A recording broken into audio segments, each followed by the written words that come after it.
बॉलिवूडच्या big budget सिनेमांबद्दल बोलायचं झालं तर रणबीर कपूर आणि साऊथ अभिनेत्री साई पल्लवी यांची मुख्य भूमिका असलेल्या रामायणची गेली अनेक वर्ष प्रेक्षक वाट बघतायत.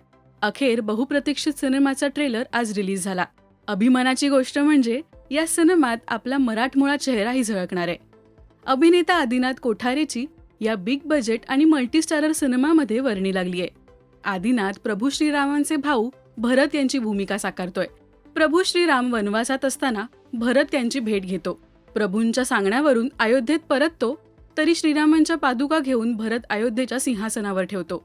हाच बंधुप्रेम दर्शवणारा सीन सिनेमातही पाहायला मिळणार आहे. आदिनाथ आणि रणबीर कपूरचा हा भावुक करणाऱ्या सीनची झलक ट्रेलरमध्येही पाहायला मिळते. आदिनाथवर सोशल मीडियावरही कौतुकाचा वर्षाव होतोय. 83 या मल्टीस्टारर सिनेमानंतर आदिनाथ रामायणमध्ये दिसणार आहे. रामायणचा पहिला भाग 2026च्या दिवाळीत तर दुसरा भाग 2027च्या दिवाळीमध्ये रिलीज होणार आहे. आदिनाथ सोबतच आणखी एक मराठमोळा चेहरा यात पाहायला मिळणार आहे, ते म्हणजे अभिनेते अजिंक्य देव. या सिनेमात ते ऋषी विश्वामित्रांची भूमिका साकारतात. स्टारकास्ट बद्दल बोलायचं झालं तर बॉलिवूड पासून साऊथ पर्यंत सगळे मोठे चेहरे पाहायला मिळतील. बॉलिवूड सुपरस्टार रणबीर कपूर श्रीरामांच्या भूमिकेत आहे, तर साऊथ अभिनेत्री साई पल्लवी ही सीतेची भूमिका साकारते. लक्ष्मणाच्या भूमिकेत अभिनेता रवी दुबे आहे.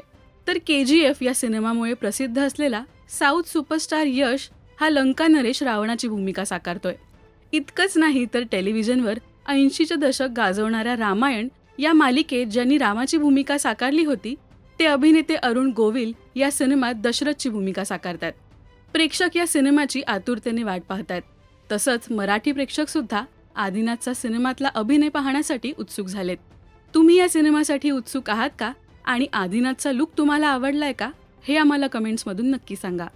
मराठी सिनेविश्वातील बातम्या, अपडेट्स आणि गॉसिपसाठी सबस्क्राईब करा राजश्री मराठी.